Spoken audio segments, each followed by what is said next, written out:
Hello everyone, welcome back. Welcome to the current affairs of 26th November 2021. Let's do the first one. 100th birth anniversary of Dr. Varghese Kurian is celebrated on. ఎప్పుడు celebrate చేస్తామంటే it is celebrated on November 26th. అయితే ఈయన యొక్క birth anniversary ఈ year 2021కి ఎందుకు special అండి అని అంటే సెంటనరీ సెలబ్రేషన్స్ అన్నవి జరుగుతున్నాయి. అందుకోసం అని చెప్పేసి ఈ ఇయర్ వచ్చేసి స్పెషల్గా ఈ నవంబర్ 26కి ఆల్రెడీ ఒక ప్రాధాన్యత ఉందండి. ఆ ప్రాధాన్యత ఏంటి అనంటే ఇండియన్ కాన్స్టిట్యూషన్ డే అనంటే మన భారత రాజ్యాంగం అన్నటువంటిది, మన భారత రాజ్యాంగాన్ని రచించారు కదండి కాన్స్టిట్యూయెంట్ అసెంబ్లీ. ఆ కాన్స్టిట్యూయెంట్ అసెంబ్లీ అన్నటువంటిది మన భారత రాజ్యాంగాన్ని అడాప్ట్ చేసుకున్నటువంటి డే అండి. అందుకోసమే దానిని ఇండియన్ కాన్స్టిట్యూషన్ డేగా నవంబర్ 26th సెలబ్రేట్ చేస్తాం. బేసిక్లీ నవంబర్ 26th 1949 అప్పుడు మన కాన్స్టిట్యూయెంట్ అసెంబ్లీలో ఉన్నటువంటి సభ్యులు వాళ్ళు ఏం చేశారనంటే ఈ మన భారత రాజ్యాంగాన్ని అడాప్ట్ చేసుకున్నారు.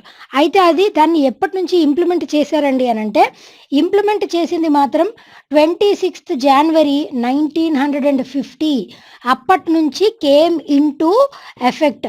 మీకు ఎగ్జామినేషన్లో ఈ 2 పాయింట్స్ దగ్గర మీరు కన్ఫ్యూజ్ అయ్యేటువంటి అవకాశం ఉందండి. ఎక్కడ అనంటే అడాప్ట్ చేసుకున్న అంశం వేరు, ఎగ్జిస్టెన్స్లోకి అంటే ఇంప్లిమెంటేషన్లోకి వచ్చినటువంటి అంశం వేరు, రెండు కూడా డిఫరెంట్ అండి.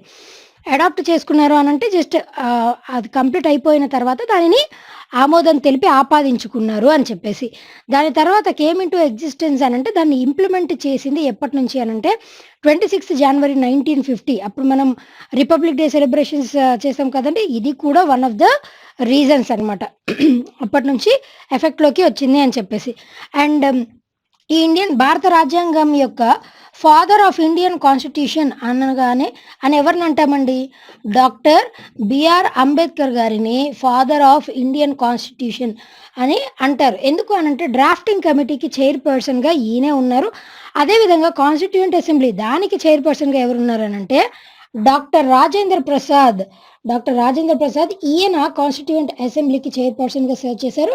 బట్ వేరేస్ డ్రాఫ్టింగ్ కమిటీ అన్నటువంటి దానికి చైర్పర్సన్గా ఎవరున్నారనంటే డాక్టర్ బిఆర్ అంబేద్కర్ గారు. ఆయన్నే ఫాదర్ ఆఫ్ ఇండియన్ కాన్స్టిట్యూషన్ అని కూడా అంటారు. డ్రాఫ్టింగ్ కమిటీ అనంటే ఈ రాసేటువంటి భారత రాజ్యాంగాన్ని రచించడానికి ఏర్పాటైనటువంటి ఒక కమిటీ, దానిని డ్రాఫ్టింగ్ కమిటీ అని అంటారు. మరి భారత రాజ్యాంగాన్ని స్వహస్తాలతో రచించినటువంటి వ్యక్తి ఎవరండి అనంటే ఇది కూడా ఇంపార్టెంట్ అండి, ప్రేమ్ బిహారీ నారాయణ్ రాయ్జాదా. ఈ పేరు గుర్తుపెట్టుకోండి, వెరీ ఇంపార్టెంట్. ఎందుకు అనంటే బేసిక్లీ హీఈస్ క్యాలిగ్రాఫిస్ట్. ఈయనే మన భారత రాజ్యాంగాన్ని తన స్వహస్తాలతో రచించినటువంటి వ్యక్తి ప్రేమ్ బిహారీ నారాయణ్ రాయ్జాదా. ఇవన్నీ ఈజీగా గుర్తుపెట్టుకుంటారు కానీ ఆయన్ని చాలామంది అంత పరిగణలోకి తీసుకోరు. కాకపోతే is also important personality. Indian constitution వచ్చింది కాబట్టి దాని గురించి చెప్తున్నాను. అయితే ఇనీషియల్గా భారత రాజ్యాంగం రచించినప్పుడు ఎన్ని నెంబర్ ఆఫ్ ఆర్టికల్స్ ఉండేవండి అనంటే 395 ఆర్టికల్స్ ఉండేవండి. ఇప్పుడు 470 ఆర్టికల్స్ ఉన్నాయి. అదేవిధంగా ఎన్ని పార్ట్స్గా ఎన్ని షెడ్యూల్స్గా డివైడ్ చేశారండి దీనిని అనంటే ఇనీషియల్లీ 22 పార్ట్స్ ఉండేవి, ఇప్పుడు 25 పార్ట్స్ ఉన్నాయి. ఇనీషియల్లీ 8 షెడ్యూల్స్ ఉండేవి, ఇప్పుడు 12 షెడ్యూల్స్ ఉన్నాయి టోటల్గా. This is Indian constitution and making అవన్నీ కూడా మనకు అవసరం లేదు. Lengthiest return constitution in the world ఏదండి అనంటే అది మన భారత రాజ్యాంగం అనమాట, ఇండియన్ కాన్స్టిట్యూషన్. ఆ విధంగా నవంబర్ 26th కేవలం ఈ milkman of India Verghese Kurien milkman of India అని అంటాం. వైట్ రెవల్యూషన్కి ముఖ్యమైనటువంటి కర్త. అదేవిధంగా గుజరాత్లో ఉన్నటువంటి ఆనంద్ మిల్క్ యూనియన్ లిమిటెడ్ ఈ కోఆపరేటివ్ సంస్థ ఏర్పాటు అవ్వడానికి కూడా ముఖ్య పాత్ర పోషించినటువంటి వ్యక్తి డాక్టర్ వర్గీస్ కురియన్. ఈయన యొక్క బర్త్ యానివర్సరీ కూడా నవంబర్ 26th. ఈ ఇయర్ ఎందుకంటే అంత స్పెషల్గా చెప్పుకుంటున్నామనంటే ఆయన యొక్క 100th బర్త్ యానివర్సరీ కనుక. అదేవిధంగా వేరే ఆప్షన్స్ అబ్జర్వ్ చేసినట్టయితే నవంబర్ 20th వచ్చేసి వాట్ ఈస్ ద స్పెషాలిటీ అండి? World children's day is celebrated on November 20th. November 14th వచ్చేసి నేషనల్ లెవెల్లో చిల్డ్రన్స్ డేని సెలబ్రేట్ చేస్తారు. And world diabetes day international లెవెల్లో అయితే వరల్డ్ డయాబెటీస్ డేని నవంబర్ 14th సెలబ్రేట్ చేస్తాం. వేరాజ్ నవంబర్ 19th వచ్చేసి దీని యొక్క స్పెషాలిటీ ఏంటండి అని అంటే world toilet day is celebrated on November 19th. November 11th ఎవరి యొక్క బర్త్ యానివర్సరీ సందర్భంగా మనం సెలబ్రేట్ చేస్తామండి అంటే మౌలానా అబుల్ కలాం ఆజాద్ గారి బర్త్ యానివర్సరీ సందర్భంగా నేషనల్ లెవెల్లో నేషనల్ ఎడ్యుకేషన్ డే అనేటువంటి దాన్ని నవంబర్ 11th ని సెలబ్రేట్ చేస్తాం. So these are several other important things related to important days in November. Right, next one, national family health survey phase 2 report has been released by, ఎవరు release చేశారండి రీసెంట్గా? Union ministry of health. Union ministry of health అన్నటువంటిది ఈ national family health survey దీని యొక్క first phase 1 అన్నటువంటిది last November yeah December 2020లో దీన్ని release చేసింది. దాని తర్వాత సెకండ్ ఫేజ్ అన్నటువంటిది రీసెంట్గా రిలీజ్ చేసింది. దీంట్లో కొన్ని ఫ్యాక్టర్స్ని పరిగణలోకి తీసుకుంటారండి. ఏమేమి ఫ్యాక్టర్స్ అంటే major important factors infant mortality rate, child wasting, stunting, అదేవిధంగా దీంతో పాటుగా టోటల్ ఫర్టిలిటీ రేట్, వీటన్నిటిని కూడా దృష్టిలోకి తీసుకుంటారు. టోటల్ ఫర్టిలిటీ రేట్ వచ్చేసి కంపారిటివ్లీ ఇదివరకుతో పోలిస్తే టోటల్ ఫర్టిలిటీ రేట్ అంటే ఏంటి అని అంటే ఒక విమెన్ తన జీవిత కాలంలో, ఒక మహిళ తన జీవిత కాలంలో ఎంతమందిని రీప్రొడ్యూస్ చేయగలదు ఆఫ్ స్ప్రింగ్స్ని, అది టోటల్ ఫర్టిలిటీ రేట్ అంటే. ఈ టోటల్ ఫర్టిలిటీ రేట్ కూడా గత సంవత్సరంతో కంపేర్ చేస్తే ఇప్పుడు తగ్గిందనే చెప్పాలి. ఇంకా వచ్చేసి ఏంటి అని అంటే సెక్స్ రేషియో అన్నటువంటిది ఎన్హాన్స్ అయింది, ఇంక్రీజ్ అయింది అని చెప్పొచ్చు. సెక్స్ రేషియో అంటే ఏంటండి? 1000 మేల్ పర్సనాలిటీస్కి ఎంతమంది ఫీమేల్ ఉన్నారు, దాన్ని సెక్స్ రేషియో అని అంటారు. ఇక్కడ 1020 ఫీమేల్ ఉంటే కేవలం 991 మేల్ మాత్రమే ఉన్నారు. అంటే ఫీమేల్ రేట్ అన్నటువంటిది సెక్స్ రేషియోలో తగ్గుతుంది అని చెప్పుకుంటూ వచ్చాం కదా. ఈ హెల్త్ సర్వే ప్రకారం పెరిగిందని చెప్పేసి ఈ గణాంకాలు తెలియజేస్తున్నాయి. అదేవిధంగా టోటల్ ఫర్టిలిటీ రేట్ తగ్గింది. అండ్ చైల్డ్ వేస్టింగ్, స్టంటింగ్ అంటే ఏంటండి? వాళ్ళ ఏజ్కి తగ్గ హైట్ లేకపోవడం, చైల్డ్ వేస్టింగ్, అదేవిధంగా ఇన్ఫాంట్ మోర్టాలిటీ రేట్, ఇవన్నీ కూడా తగ్గాయట. ఇవన్నీ తగ్గాయి అని అంటే that is nothing but nutrition level అన్నటువంటిది ఇంక్రీజ్ అయింది, ఎన్హాన్స్ అయింది అని దాని యొక్క అర్థం. ఈ రిపోర్ట్ ప్రకారం అంటే మ్యాక్సిమం మెజారిటీ ఈ రిపోర్ట్ అనేటువంటిది ఈల్డింగ్ అని ఫ్రూట్ఫుల్గానే ఉందని చెప్పొచ్చు. క్లియర్ కదా? Right, next one, see who has released the book titled Bangladesh Liberation at the rate 50 Bijoy with Synergy Indo-Pakistan War 1971. ఎవరు రిలీజ్ చేశారండి? ఎంఎం నర్వానే, మనోజ్ ముకుంద్ నర్వానే. ఈయన ఆర్మీ చీఫ్గా సర్వ్ చేస్తున్నటువంటి వ్యక్తి మనోజ్ ముకుంద్ నర్వానే. ఈయన రిలీజ్ చేశారండి. బేసిక్లీ ఈ పుస్తకం వచ్చేసి Bangladesh liberation at the rate 50 అని అంటే 1971లో బంగ్లాదేశ్ అన్నటువంటిది పాకిస్తాన్ నుంచి, ఇది వరకు పాకిస్తాన్ అన్నటువంటిది ఈస్ట్ పాకిస్తాన్, వెస్ట్ పాకిస్తాన్ అని చెప్పేసి 2 రీజియన్స్గా డివైడ్ అయ్యాయి. ఈస్ట్ పాకిస్తాన్ కాస్త బంగ్లాదేశ్గా లిబరేట్ అయ్యి విడిపోయి కొత్త దేశంగా ఇమర్జ్ అయ్యింది. అయితే 1971వ సంవత్సరంలో బంగ్లాదేశ్ అన్నటువంటిది పాకిస్తాన్ నుంచి విడిపోవడానికి, లిబరేట్ అవ్వడానికి మన భారతదేశపు ఇండియన్ ఆర్మీ అన్నటువంటి చాలా ముఖ్య పాత్ర పోషించింది. అందుకోసమే దాన్ని దృష్టిలో పెట్టుకొని ఈ పుస్తకాన్ని, అంటే హిస్టారికల్ ఈవెంట్స్ 1971 వార్లో జరిగినటువంటి హిస్టారికల్ ఈవెంట్స్ ఏమున్నాయి, మన ఇండియన్ ఆర్మీ ఏ విధంగా ఫైట్ చేసింది, అప్పుడు ఉన్నటువంటి అంటే ఆ వార్ జరిగినప్పుడు ఉన్నటువంటి పర్సనాలిటీస్ వాళ్ళతో కూడా రీసెర్చ్ని కండక్ట్ చేసి ఈ పుస్తకాన్ని రచించారట. That is this book regarding దేనికి సంబంధించారంటే 1971లో బంగ్లాదేశ్ అనేది లిబరేట్ అయింది. ఇప్పటికి 50 years కంప్లీట్ అయిపోయింది. దాని సందర్భంగా మన ప్రైమ్ మినిస్టర్ నరేంద్ర మోదీ గారు కూడా బంగ్లాదేశ్కి వెళ్ళారు. అక్కడ బంగ్లాదేశ్ యొక్క పిఎం వచ్చేసి ఎవరు ఉన్నారండి? బంగ్లాదేశ్ పిఎం వచ్చేసి షేక్ హసీనా ఈ serving as the PM of Bangladesh. Bangladesh capital and currency వచ్చేసి ఏమేమి ఉన్నాయి? Dhaka and the currency is taka. Clear కదా? Right, next one, see who among the following was elected as delegate for Asia on executive committee of Interpol. ఎవరిని appoint చేశారండి? ప్రవీణ్ సిన్హా గారిని. ప్రవీణ్ సిన్హా గారు ఇది వరకు సిబిఐలో స్పెషల్ డైరెక్టర్గా, అంటే ఇంటరిమ్ డైరెక్టర్గా. ఇంటరిమ్ అంటే ఏంటండి? Interim is nothing but temporary అని దాని యొక్క లిటరల్ మీనింగ్.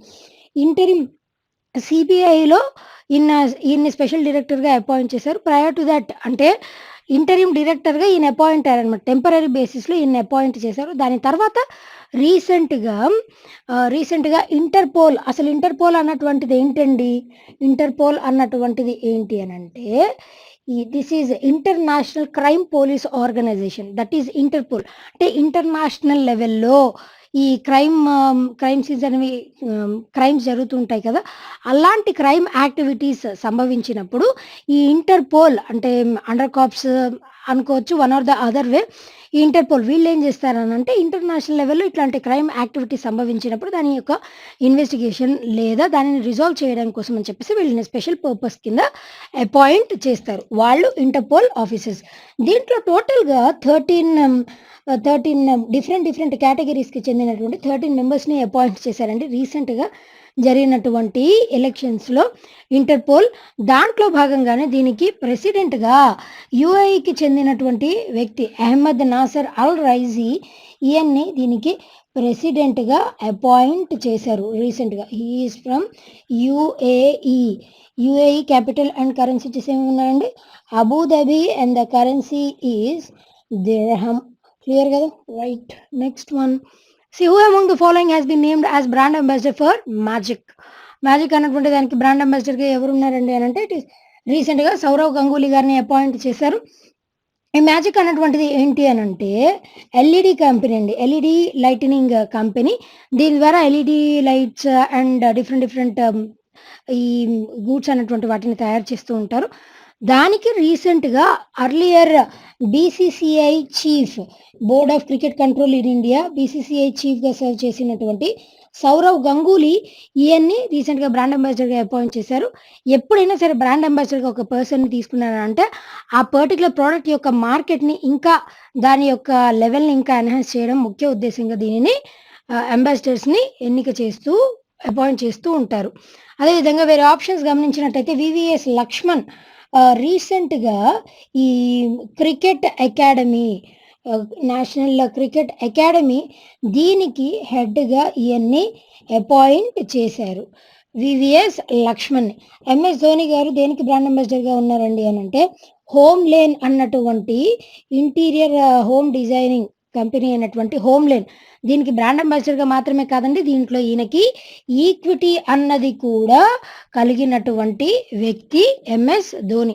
సచిన్ టెండూల్కర్ గారొచ్చేసి ఈయన దేనికి బ్రాండ్ అంబాసిడర్‌గా సర్వ్ చేస్తున్నారండి అనంటే అన్‌అకాడమీ అన్నటువంటి ఆన్‌లైన్ ఎడ్యుకేషనల్ పోర్టల్ అయినటువంటి అన్‌అకాడమీ దానికి బ్రాండ్ అంబాసిడర్‌గా సచిన్ టెండూల్కర్ గారు సర్వ్ చేస్తున్నారు. అదేవిధంగా రాహుల్ ద్రావిడ్ వచ్చేసి రీసెంట్‌గానే ఇంటర్నేషనల్ లెవెల్‌లో ఇంటర్నేషనల్ మెన్స్ క్రికెట్ కమిటీకి చీఫ్‌గా ఈయన్ని అపాయింట్ చేశారు. Clear? Right. Next one. See, according to Niti Aayog's multi-dimensional poverty index, which state has most poor people in India? What is that state అండి? It is Bihar. ఈ బీహార్‌లో 51% poor పీపులే ఉన్నారట బీహార్ స్టేట్‌లో. బీహార్ తర్వాత సెకండ్ పొజిషన్‌లో ఉన్నది జార్ఖండ్ అండి. దాని తర్వాత థర్డ్ పొజిషన్‌లో ఉత్తరప్రదేశ్ అనేటువంటిది ఉంది. ఈ మల్టీ డైమెన్షనల్ పావర్టీ ఇండెక్స్ అన్నటువంటి దానిని ఒక 12 ఫ్యాక్టర్స్‌ని దృష్టిలో పెట్టుకొని, ఆ 12 ఫ్యాక్టర్స్‌లో కూడా వాళ్ళ యొక్క standard of living, nutrition, education వీటన్నిటిని దృష్టిలో పెట్టుకొని ఈ పావర్టీ ఇండెక్స్ అన్నటువంటి దానిని అందజేస్తారు. దాంట్లో భాగంగానే బీహార్‌లో ఎక్కువ మంది పూర్ పీపుల్ ఉన్నారు. మరి టాప్ పొజిషన్‌లో నిలిచినటువంటి స్టేట్స్ వచ్చేసి అంటే ఇక్కడ టాప్ అనంటే పూర్ పీపుల్ తక్కువ ఉన్నటువంటి స్టేట్స్ వచ్చేసి ఏమేమి ఉన్నాయండి అనంటే టాప్ పొజిషన్‌లో కేరళ వచ్చేసి జస్ట్ 0.71% మాత్రమే కేరళలో పూర్ పీపుల్ ఉన్నారు కేరళలో. And not only in Kerala but also Kerala, Tamil Nadu. Second పొజిషన్‌లో గోవా అన్నటువంటిది ఉంది. సమ్ 3% పూర్ పీపుల్ మాత్రమే అక్కడ ఉన్నారు. ఇది స్టాటిస్టిక్స్ యొక్క అంచనా. క్లియర్ కదా? Right. Next one. See which state has become the only state in India to have 5 international airports?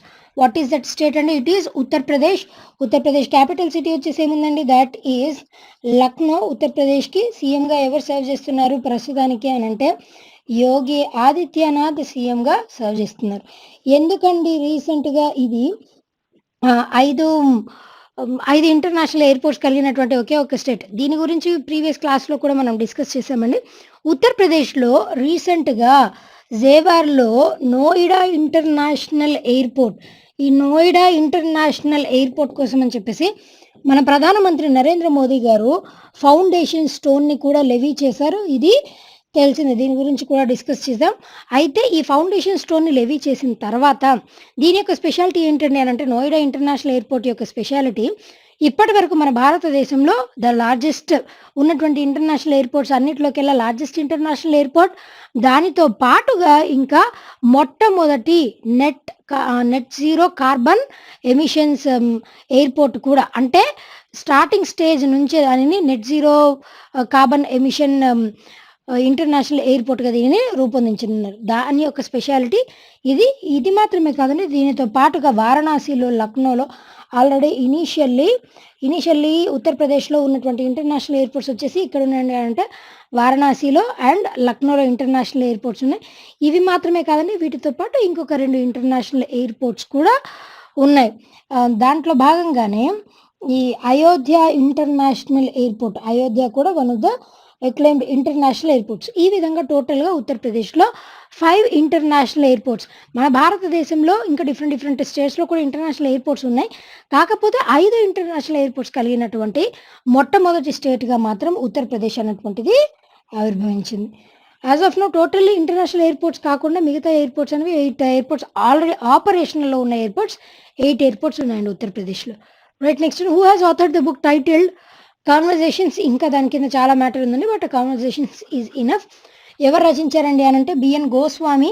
ఈ బిఎన్ గోస్వామి అన్నటువంటి వ్యక్తి ఎవరు అనంటే basically he is art historian. అయితే ఈ బిఎన్ గోస్వామి రచించినటువంటి కాన్వర్జేషన్ అన్నటువంటి పుస్తకం ఏంటి అనంటే అర్లియర్ మన ఏన్షియంట్ హిస్టరీ నుంచి ఇప్పటి వరకు ఆర్ట్లో వచ్చినటువంటి మార్పులు and wide variety of arts. అంటే ఒక్కొక్క రీజియన్లో ఒక్కొక్క ఆర్ట్ ఫేమస్ కదండి, కోల్హాపురి ఆర్ట్ అని చెప్తాం. And wide variety of arts, bandhani and paintings, Warli paintings, ఇట్లా ఒక్కొక్క రీజియన్లో ఒక్కొక్క ఆర్ట్కి ఉన్నటువంటి స్పెషాలిటీ దాన్ని దృష్టిలో పెట్టుకొని ఈ పుస్తకాన్ని రచించారు. Right, next one. Which of the following has launched India కా fashion capital? Yes, what is that company అండి? It is Flipkart. ఫ్లిప్కార్ట్ అన్నటువంటిది ఈ ఫ్యాషన్ కా క్యాపిటల్ అన్నటువంటి యాడ్ క్యాంపెయిన్ని లాంచ్ చేసింది. అలాంగ్ విత్ హూమ్ అండి అనంటే రణబీర్ కపూర్ అండ్ ఆలియా భట్, వీళ్ళిద్దరు ఈ జోడీతో కలిసి ఈ యాడ్ క్యాంపెయిన్ అనేటువంటి దాన్ని స్టార్ట్ చేశారు. దీని ద్వారా ఈ ఫ్లిప్కార్ట్ ద్వారా అందించేటువంటి వైడ్ వెరైటీ ఆఫ్ బ్రాండ్స్, అంటే పెద్ద మొత్తంలో దీనిని ఫెమిలియర్ చేయాలి అని చెప్పేసి ఇండియాకా ఫ్యాషన్ క్యాపిటల్ అన్నటువంటి పేరుతో ఈ క్యాంపెయిన్ని లాంచ్ చేశారు. అంటే ఇప్పటి వరకు ఉన్నటువంటి బ్రాండ్స్ మాత్రమే కాకుండా వైడ్ రేంజ్ ఆఫ్ బ్రాండ్స్ని ప్రజలకి తెలిసేలా చేయాలి అన్న ఉద్దేశంతోనే పెద్ద మొత్తంలో ఫ్లిప్కార్ట్ అన్నటువంటి సంస్థ రీసెంట్గా వీళ్ళిద్దరి సహాయంతో ఇండియాకా ఫ్యాషన్ క్యాపిటల్ అన్నటువంటి దానితో దీనిని ఈ క్యాంపెయిన్ని ఇంట్రడ్యూస్ చేసింది. Right, next one, the last one for today. What is the rank of India in terms of interest in metaverse project? మన భారతదేశపు యొక్క ర్యాంక్ ఎంతండి అనంటే మన భారతదేశం 5వ స్థానంలో నిలిచిందండి. మరి టాప్ పొజిషన్లో నిలిచినటువంటి దేశాలు, ఈ మెటావర్స్లో టాప్ పొజిషన్లో నిలిచినటువంటి దేశాలు వచ్చేసి యుఎస్ టాప్ పొజిషన్లో ఉంది. అదేవిధంగా యుఎస్, ఇండోనేషియా 3rd పొజిషన్లో, జపాన్ అండ్ 4th పొజిషన్లో ఫిలిప్పైన్స్ అన్నవి ఉన్నాయి. ఈ విధంగా టాప్ పొజిషన్లో నిలిచినటువంటి దేశాలు టాప్ 4. మన భారతదేశం వచ్చేసి 5th పొజిషన్లో ఉంది. ఈ మెటావర్స్ ప్రాజెక్ట్ అంటే తెలుసు కదండి మీకు, ఇది వరకు కూడా మనం డిస్కస్ చేసాం. ఫేస్బుక్ అన్నటువంటిది రీసెంట్గా మెటా అన్నటువంటి పేరుతో దీన్ని రీనేమ్ చేశారు. దీని యొక్క ముఖ్యమైనటువంటి ఉద్దేశం కూడా మెటావర్స్ అన్నటువంటి టెక్నాలజీని డెవలప్ చేయడమే. దీని ద్వారా ఏంటి అనంటే ఒక డిజిటల్ వరల్డ్, మన సహాయంతో మన చుట్టుపక్కల డిజిటల్ వరల్డ్ని మనం క్రియేట్ చేసుకోవడం. దీంతో పాటుగా ఒక డిజిటల్ వరల్డ్ని కానీ గేమింగ్ యాక్టివిటీస్ని క్రియేట్ అయ్యేటప్పుడు నాన్ ఫంజిబుల్ టోకెన్స్ అన్నవి కూడా క్రియేట్ అవుతాయి. అట్లా నాన్ ఫంజిబుల్ టోకెన్స్ని మన భారతదేశానికి చెందినటువంటి కమల్ హాసన్, ఆయనకి సంబంధించి నాన్ ఫంజిబుల్ టోకెన్స్ని సేల్కి పెడతాను అన్నటువంటి మొట్టమొదటి వ్యక్తి ఎవరండి అనంటే ఇట్ ఈస్ కమల్ హాసన్. దీని గురించి కూడా మనం చెప్పుకున్నాం. నాన్ ఫంజిబుల్ టోకెన్స్ అంటే ఏంటి అనంటే మనం ఇప్పుడు ఈ డిజిటల్ వరల్డ్ సమ్ స్పెషల్ గాగ్స్ని పెట్టుకొని ఆ డిజిటల్ వరల్డ్లో ఉన్నట్టు మనం గేమ్స్ ఆడుతూ ఉంటారు కదండి చాలామంది. ఎగ్జాంపుల్ పబ్జీ అండి. ఆ గాగ్ సహాయంతో ఆడుతూ ఉంటారు కదా! That is one of the things. అదే విధంగా ఇంకా హై ఎండ్ రూపంలో దానిని డెవలప్ చేసి గేమ్ లైక్ యాక్టివిటీస్‌ని క్రియేట్ చేసినప్పుడు దాంట్లో కొన్ని మెమోరీస్ కూడా ఉండిపోతాయి. అంటే విన్ అయిన వ్యక్తి కానీ, లూజ్ అయిన వ్యక్తి ఇలా మెమరబుల్ ఇన్సిడెంట్స్ జరిగినప్పుడు అట్లాంటి వాటిని నాన్ ఫంజిబుల్ టోకెన్స్ ద్వారా ఏం చేస్తారనంటే సేల్‌లో ప్లేస్ చేస్తారు. వీటికి కూడా ఇప్పుడు డిమాండ్ అన్నటువంటిది ఉంది. ఈ విధంగా ఈ మెటావర్స్ టెక్నాలజీ కానీ, ఈ నాన్ ఫంజిబుల్ టోకెన్స్‌ని ఇంట్రొడ్యూస్ చేయడం కానీ, ఇలాంటి వాటన్నిటిని ఇంట్రొడ్యూస్ చేయడంలో మన భారతదేశపు యొక్క స్థానం ఏంటండి అనంటే 5వ స్థానంలో నిలిచింది. అసలు ఈ టెక్నాలజీ అన్నటువంటిది ఎక్కడి నుంచి ఆవిర్భవించిందండి అనంటే మేజర్‌గా ఈ టెక్నాలజీ వచ్చేసి యూఎస్ నుంచి ఇది ఎక్కువగా స్ప్రెడ్ అయినటువంటి అంశం. క్లియర్ కదండీ! Right. Well, that's all for today. We'll be meeting again Monday. Until then, be fit, be consistent, and thank you.